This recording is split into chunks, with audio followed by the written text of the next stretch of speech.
சிகரெட்டை நிறுத்தணுன்னா ரெண்டே ஐடியா தான். ஒரு சில பேர் எப்போவாவது அடிப்பாங்க, ஒரு சில பேர் வந்து செயின் ஸ்மோக்கர் கண்டினியூவாக அடிக்கிறவங்க. யார் எப்படி அடித்தாலும் இப்போ ஒரு பாக்கெட் அடிக்கிறவங்க வந்து ஒரு நாளைக்கு ஒரு பாக்கெட் அடிக்கிறவங்க கொஞ்சம் கொஞ்சமாக குறைக்கலாம். ஒரு பாக்கெட்டில் 10 இருக்குது.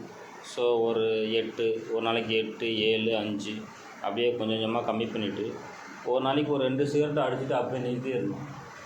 ஸோ ஒரு சில மேக்ஸிமம் டீ காப்பி குடிச்சிட்டு தான் சிகரெட் அடிப்பாங்க. அதை வந்து அதுக்காக டீ காப்பியெல்லாம் அவாய்ட் பண்ண முடியாது. கடைசியில் ஒரு சிகரெட்டு ஒரு நாளைக்கு, கடைசியில் டீ குடிச்சிட்டு அந்த சிகரெட் அடிக்கிற நேரத்தில் டீ குடிச்சிட்டு அதையும் மறந்துடலாம். அப்படி தான் நிறுத்தணும். நிறுத்தினோம்னா கொஞ்சமாக தான் நிறுத்தணும். ஒரு அடியாக நிறுத்தினோம்னா அது கொஞ்சம் ப்ராப்ளம் தான்.